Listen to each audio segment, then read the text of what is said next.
Amis, chers amis, bonjour à tous et à toutes. Nous sommes le 18 mars 2022, en Matthieu 21, versets 33 à 43. Installez-vous bien, c'est parti pour la halte spirituelle. En ce jour, la vigne était un symbole d'Israël. Tu as fait sortir une vigne d'Égypte pour la planter. Tu as chassé les nations devant elle. Tu as défriché le sol. Elle a pris racine et s'est répandue dans le pays. Nous sommes dans le psaume 79. Ainsi, lorsque Jésus raconte cette histoire de la vigne, il parle en réalité de son pays et des gens qui le dirigeaient. Il en était tout à fait conscient, les chefs des prêtres et les pharisiens compris que Jésus faisait allusion à eux. Ce n'était pas une histoire pour les flatter, elle les a rendus plutôt furieux. Cela signifie qu'il les a effrayés. Derrière la colère se cache toujours la peur. Ils ont eu peur parce qu'il a dit qu'ils allaient perdre le pouvoir. Ils étaient des chefs religieux et il leur a dit, le royaume des cieux vous sera enlevé et sera donné à des gens qui feront une récolte. Mais ils n'étaient pas intéressés par la moisson. Jésus a parlé du peuple comme d'une moisson. Mais les pharisiens l'ont appelé l'ivraie. Ils ne s'intéressaient pas aux gens, car comme presque toutes les organisations, ils ne s'intéressaient qu'à eux-mêmes. Cette histoire n'est pas seulement celle d'une époque confortable. Il y a longtemps, elle concerne aussi l'Église d'aujourd'hui.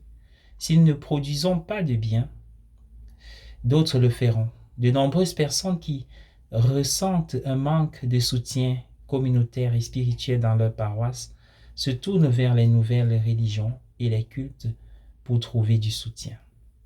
Soyons disposés et disponibles à être attentifs et à accueillir toutes ces personnes. Au nom du Père et du Fils et du Saint-Esprit. Amen. Adorons le Seigneur. Tu as dit, mon royaume n'est pas de ce monde, et le monde ne t'a pas reçu, ne t'a pas connu. Aujourd'hui, nous voici devant toi, Roi de gloire.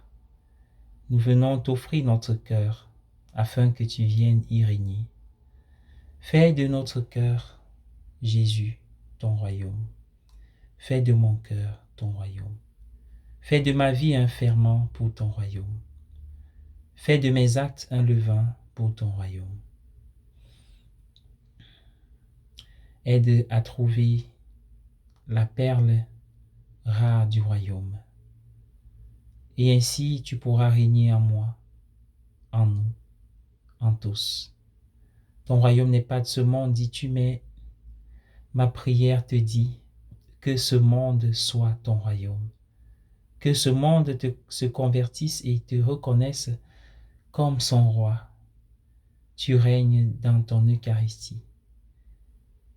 Fais de nous des Eucharisties en venant régner en nous, comme Maître souverain, afin que ton royaume se répande et que le monde en soit le reflet.